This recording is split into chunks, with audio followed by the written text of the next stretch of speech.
Olá, aqui é a Fernanda Eggers e no Despautada de hoje vamos conversar sobre um graphic novel que eu gosto muito. É uma biografia de uma artista francesa do início do século XX.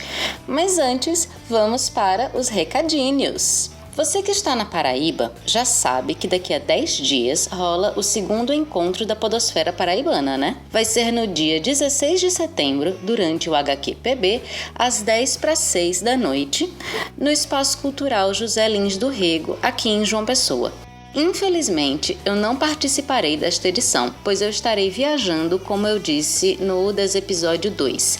Mas na terceira edição, tamo aí. Vou deixar o link para a descrição no post deste episódio. O link para a inscrição lá no medium.com/despautada e também o link para o desepisódio. Falando em links, você já sabe que pode encontrar tudo referente ao podcast no medium.com/despautada. Também pode procurar o podcast na iTunes, no Google Podcasts, no SoundCloud, no agregador de podcast de sua preferência. Se você não encontrou, manda um e-mail para mim no despautada@gmail.com. Pode me mandar e-mail também para comentar o programa ou só para bater papo, eu vou adorar. Você também me encontra no Twitter e no Instagram como @despautada. E além disso, agora tem também o apoia.se/despautada. A partir de R$1, você pode contribuir para que o Despautada continue no ar. Há várias categorias de apoio. E se por algum motivo você quiser contribuir com um valor diferente do que está lá, tem como editar. Então colabore com R$1, com R$2, com R$6,66.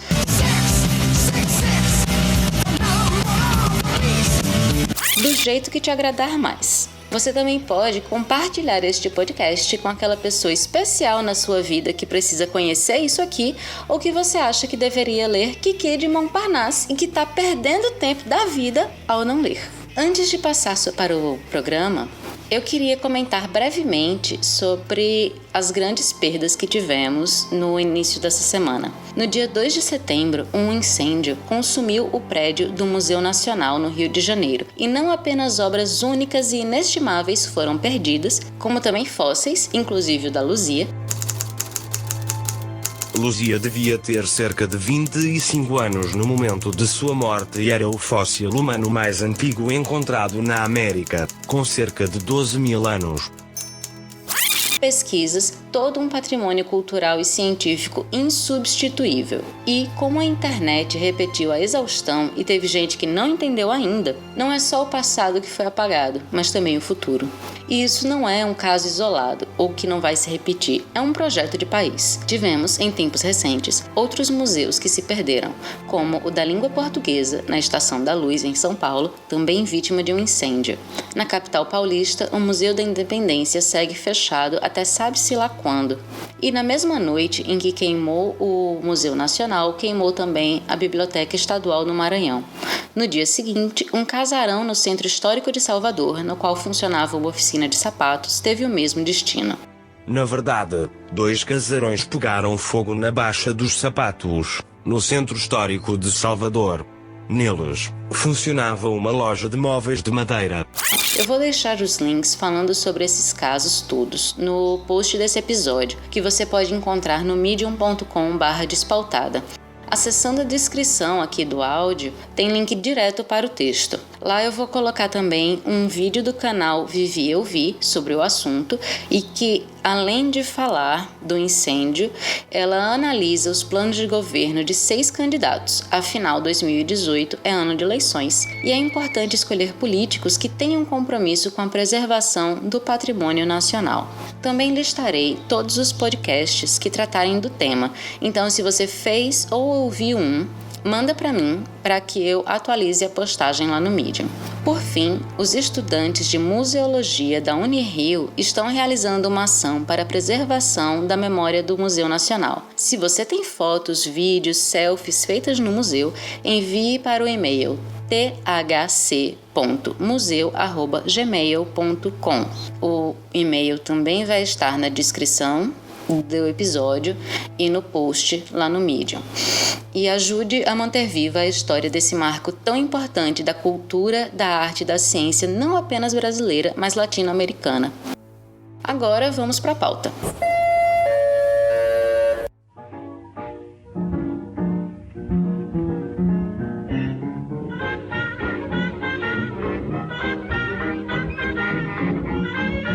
Kiki de Montparnasse é uma biografia em quadrinhos de autoria da ilustradora Catel Miller, ou Muller, e do roteirista José-Louis Bocquet. A edição que eu tenho é de 2014, lançada pela editora Record e traduzida para o português por Tatiana Salem Levy.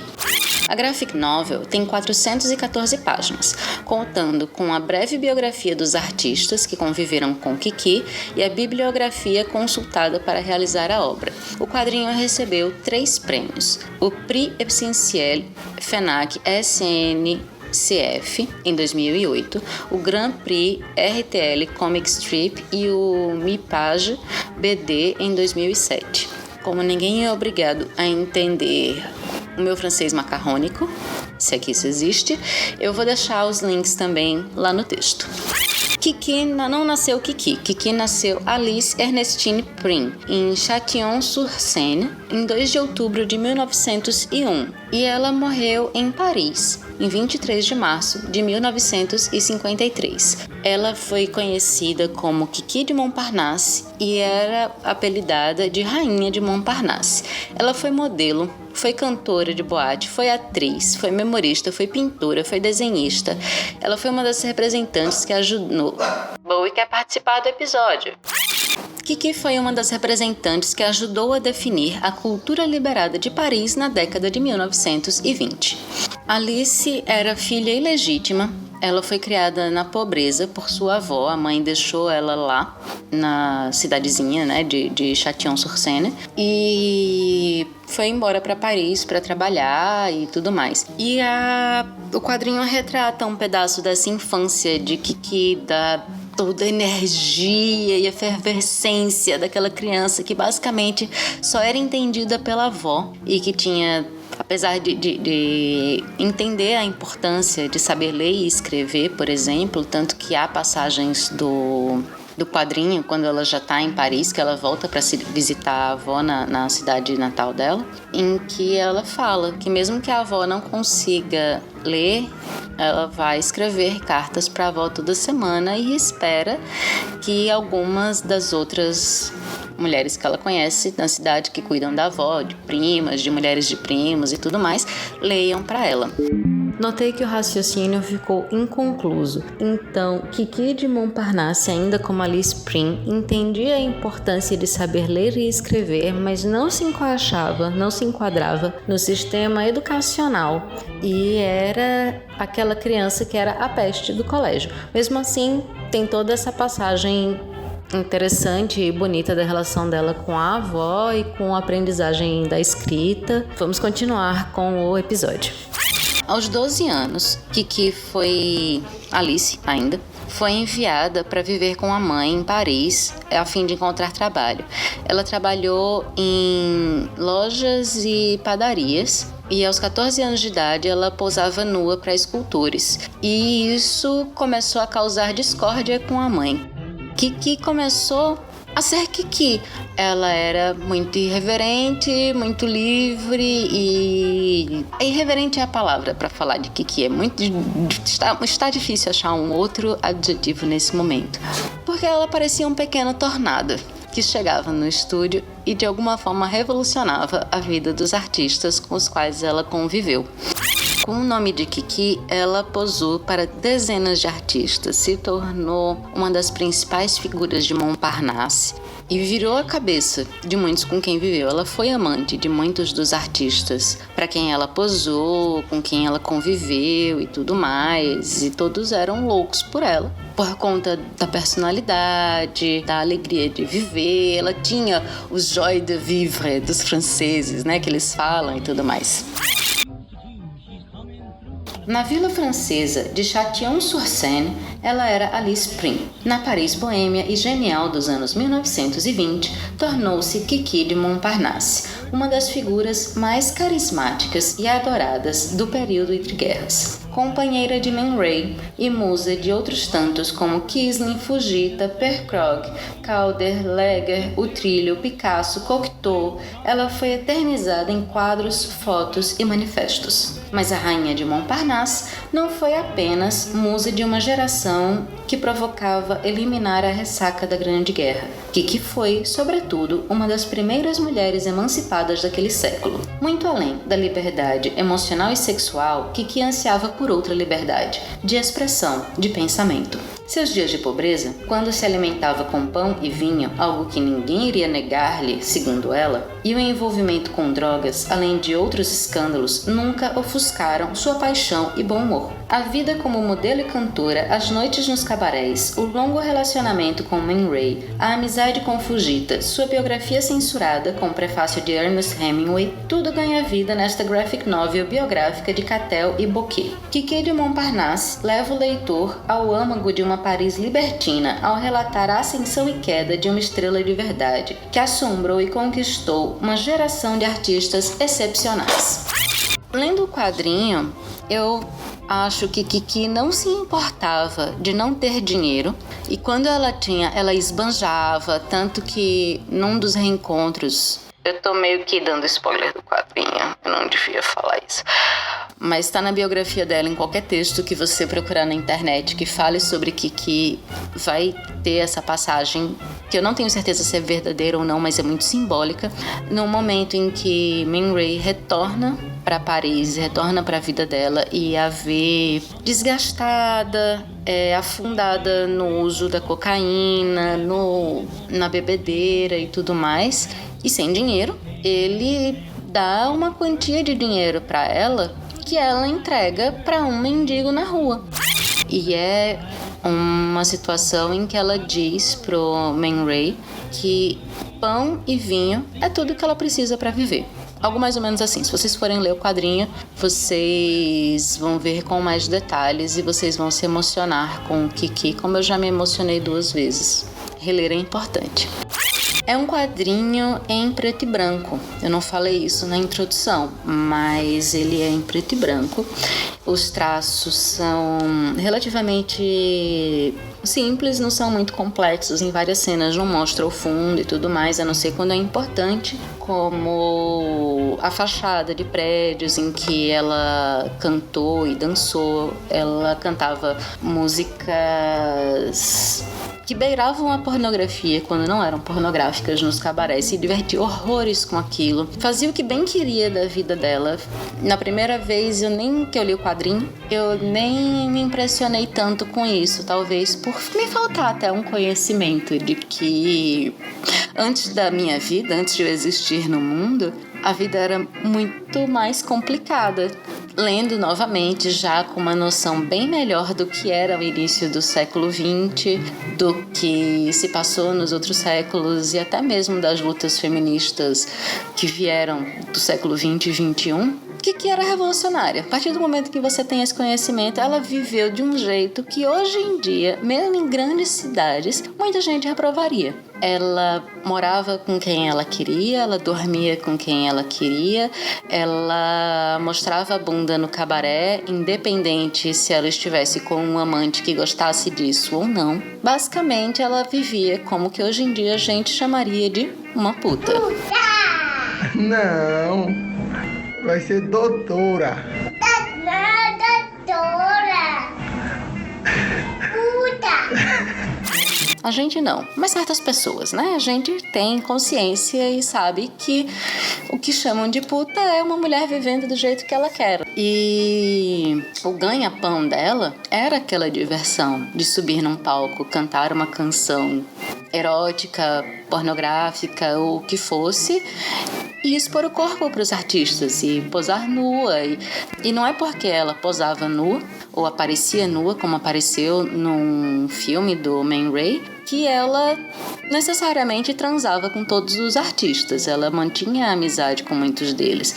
E ela se envolveu, ao mesmo tempo que ela se envolveu com pessoas que foram muito boas para ela, se envolveu também com homens que foram muito tóxicos. E a vida fora de Paris, fora daquele nicho de Montparnasse, era até bastante pesada. A forma como as pessoas olhavam, como reagiam à arte dela e tudo mais. E ela era questionadora e talentosa, ela fazia diversas coisas e não foi creditada por muitas delas. Ela teve a própria exposição dos seus desenhos e pinturas, tá registrado nos quadrinhos.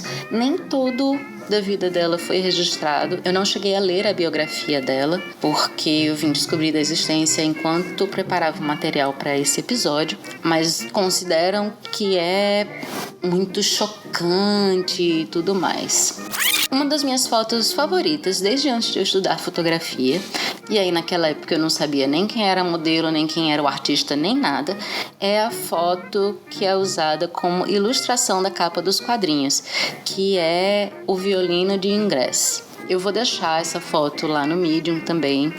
Enquanto eu estava terminando a releitura deste quadrinho, eu estava lendo a autobiografia de Simone de Beauvoir, Memórias de uma Moça Bem Comportada. Eu não vou fazer um episódio sobre essa autobiografia, apesar de eu achar que é importante e que todo mundo que tiver oportunidade devia ler, porque, nossa, é um livro que permite um diálogo muito grande. Eu achei muito sincero a forma como Simone escreve sobre ela mesma, porque ela volta, né, para a adolescência, para a infância, e ela faz uma autocrítica desses momentos dela, que algumas coisas da infância e da adolescência a gente não deve se culpar ou se levar muito a sério, porque afinal de contas somos personalidades em construção nesse momento. A gente tem que estar em construção durante o resto da vida, mas na infância é muito difícil a gente se firmar. A gente vai muito por quem é o nosso exemplo, nossos pais, nossa família, as pessoas que a gente quer impressionar e de quem a gente quer admiração e quer agradar e tudo mais. Enquanto Kiki, Alice, era pobre, foi de certa forma abandonada pela mãe, nem chegou a conhecer o pai, viveu com a avó, que era a única pessoa, era o único amor fixo que ela tinha na vida dela. Então, mesmo lendo o quadrinho, mesmo sem ter lido a autobiografia dela, outros textos a respeito, enfim, eu não lembro exatamente onde eu estava e o meu guia acabou de fechar. Então, Kiki passou por isso, passou por esse vício e passou por essa falta de uma conexão mais forte na vida dela. Não que ela não tivesse pessoas que se importavam com ela, mas que talvez ela não conseguisse perceber isso. O próprio Man Ray, ele é retratado como alguém que se importava muito com Kiki, que cuidava dela e tudo mais. O Fujita, o outro Kiki, que começou como uma espécie de rival, porque ele chegou em Montparnasse e tinha uma outra Kiki, ele quis saber quem era. Pareceu que rolou uma invejinha, um ciúminho, pelo menos no quadrinho, e depois eles fizeram amizade, porque Kiki é essa pessoa sedutora e envolvente. E eu não consigo imaginar, obviamente que no livro tem várias pessoas que não se dão com ela, ela tinha uma personalidade muito forte, ela batia de frente com muita coisa, então ela provavelmente tinha muitas inimizades, mas eu olho pra ela e eu não consigo imaginar não sendo amiga. Então tem essa, a gente tem Kiki, que viveu nessa época em Paris, em Montparnasse, que veio de uma família pobre e que não se importava com dinheiro quando ficou mais velha. E a gente tem Simone de Beauvoir vivendo na mesma época e descobrindo coisas semelhantes por caminhos diversos. Inclusive, eu lembrei de onde eu estava, depois a gente volta a falar da autobiografia da Simone. E eu li o livro e eu ficava, como é que essas duas não se encontraram? Eu passei o livro todo torcendo quando Simone enfrenta os pais e começa a sair com esses intelectuais e vai pra Esbórnia. Ela começa a frequentar os bares, começa a frequentar Montparnasse e eu fico torcendo pra que apareça uma noite em que ela vai pra um cabaré e que Kiki tá lá cantando. Infelizmente isso não acontece. Pelo menos se acontece, Simone não sabia de quem se tratava e Kiki também não sabia de quem se tratava, e do que eu encontrei, nenhuma das duas nunca se encontrou, apesar de frequentar o mesmo ambiente com provavelmente a mesma idade, ou Kiki talvez um pouco mais velha. Eu esqueci de pesquisar quando foi que Simone de Beauvoir nasceu, perdoa aí, tá? Mas elas frequentaram na mesma época o mesmo ambiente e até onde se sabe, até onde eu sei pelo menos, se alguém souber, me manda em áudio, porque eu vou ter tanto prazer de colocar isso no próximo episódio. elas não se encontraram. Mas voltando para a autobiografia da Simone, já que eu não vou fazer episódios sobre isso e vou falar a respeito, porque sim, em vários momentos, principalmente dela adulta, em problemas que ela tem, coisas que ela descobre a respeito de si mesma e da sociedade, quem ela vai estudar e a forma como ela entra em conflito com os pais e com a sociedade. Eu via muita coisa que não foi o que eu passei, mas foi parecido com o que eu passei, ou que é semelhante ao que outras pessoas ao meu redor passaram e que conversa muito com a nossa sociedade. Ao mesmo tempo que é um abraço na alma, porque alguém que viveu 100 anos antes de mim me entende. Essa pessoa existiu e falou aquelas coisas e escreveu aquelas coisas e dá um alento no coração. E era muito mais difícil para ela, do jeito que também foi muito mais difícil para Kiki e para outras mulheres. E na hora que a gente vê a história de outras mulheres que viveram situações parecidas, porém não iguais, e lutas parecidas, porém não iguais. Talvez não as nossas pessoalmente, mas a de pessoas ao nosso redor e tudo mais. Com Simone, como ela tem uns questionamentos existencialistas e... Simone de Beauvoir é um ícone do pensamento filosófico feminista, e suas ideias estabelecem um profundo diálogo com o existencialismo sartreano. Ela escreveu 2 ensaios sobre a ética existencialista. Seu ensaio, intitulado A Ética da Ambiguidade, talvez seja a entrada mais acessível para o existencialismo francês. Se volta um pouco para si, na autobiografia, teve muita coisa que deu para eu aprender e adaptar para a minha própria vida e o meu próprio tempo. Mas é fantástico isso, sabe? E eu ia lendo um e outro e vendo mais ou menos, né? Praticamente, assim, 2 aspectos da Paris do Entre Guerras, que é muito legal de conhecer e de redescobrir. Então, se você gosta de história, eu recomendo ambos. E ambos são muito bons também para quem curte literatura e para quem curte arte. Simone mais para quem curte literatura, Kiki mais para quem curte arte. Eu gosto muito dos dois, então para mim tá valendo tudo. Porque mostra as relações com intelectuais da época. Só um minutinho que o microfone tá fazendo um barulho estranho. Acho que agora vai. Inclusive, uma coisa que eu achei muito interessante, que eu vi no Memórias de uma Moça Bem Comportada e não vi no Kiki, até porque não cabe, mas uma coisa muito interessante que eu vi no Memórias de uma Moça Bem Comportada é que, do mesmo jeito que a gente tem hoje a figura mítica do cidadão de bem, lá eles tinham os bem-pensantes, que era a burguesia, a elite, assentada na própria bunda, sem querer que o mundo mudasse. E tinham os temidos intelectuais,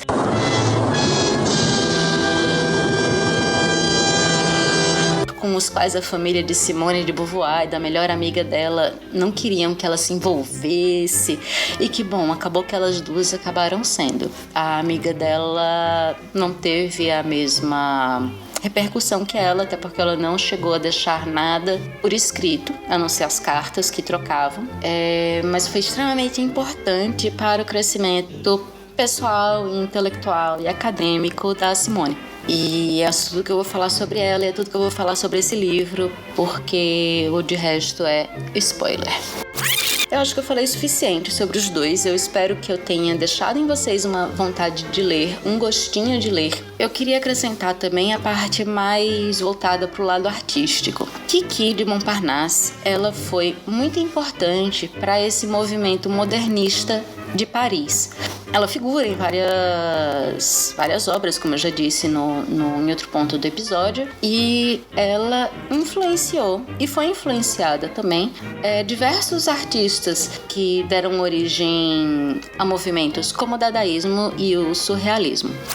Eu espero que seja um quadrinho fácil de encontrar, porque ele vale muito a pena, vale muito a leitura. Ele traz um apanhado dos artistas da época de Paris, traz uma mini biografia de cada um no final e conta a história de Kiki em pontos-chave da vida dela, de uma forma muito emocionante e muito bonita.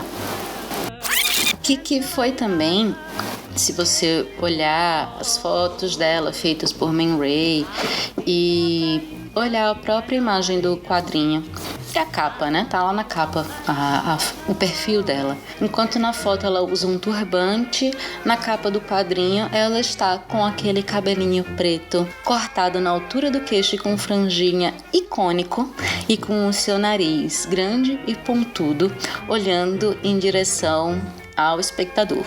Ela é aquela imagem típica que a gente tem das vedetes dos anos 20.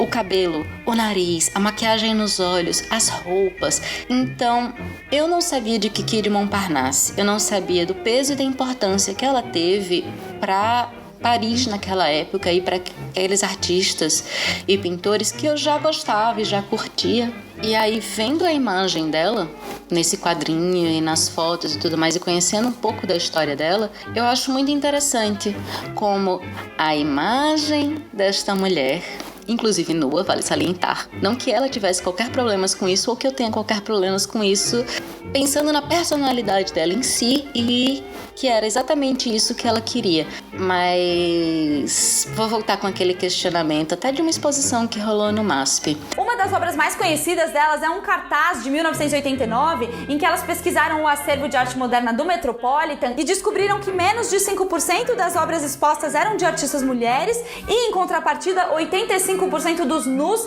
eram femininos. Elas fizeram uma versão dessa obra para o acervo do MASP e o resultado é o seguinte: apenas 6% dos artistas do acervo do MASP em exposição são mulheres, mas 60% dos nus são femininos. O link para este vídeo estará no post do episódio. Já notou como as mulheres, em geral, só entram no museu em pinturas e nuas? E já notou que ela também era uma artista visual, afinal de contas ela desenhava e pintava, e ela só teve de expressiva uma exposição que ela mesma organizou e durante a vida dela, porque enquanto eu pesquisava eu não encontrei outras. Mas mais uma vez, se você quiser mandar, eu agradeço muito, manda em áudio, a gente coloca aqui no programa, vai ser o máximo.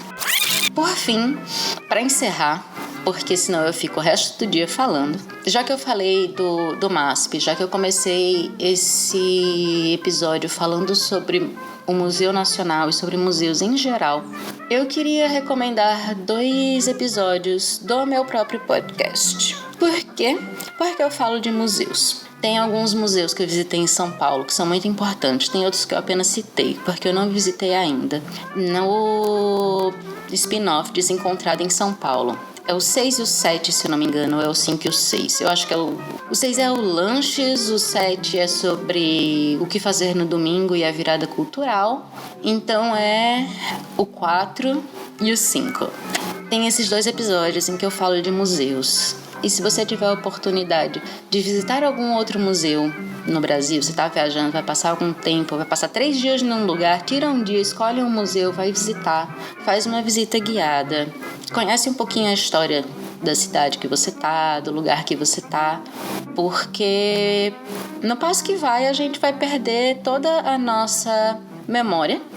Se você parar para pensar, uma coisa que o Gregório do Vivier disse no Instagram dele, que eu também vou colocar lá no Medium, porque vocês não são obrigados a sair procurando tudo que eu citar, né? Eu posso colocar tudo organizadinho. Uma das coisas que ele citou é isso, é que parece a destruição da cultura que é perpetrada no livro. O livro em questão é a Fahrenheit 451.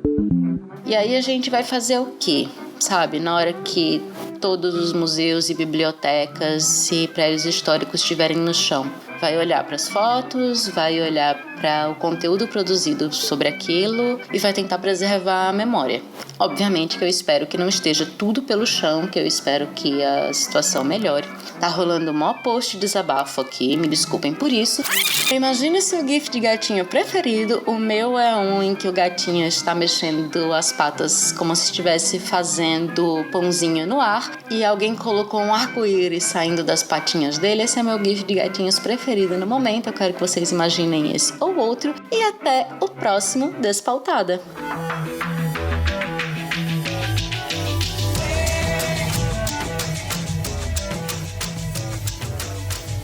Gostou desse episódio? Então compartilhe com a hashtag Mulheres Podcasters. A tag Mulheres Podcasters é uma iniciativa do podcast .g para divulgar e promover podcasts feitos por mulheres. Siga a hashtag no Twitter e no Instagram e conheça outros podcasts maravilhosos feitos por mulheres. Agora, Tânia, eu agradeço, mas eu vou me embora.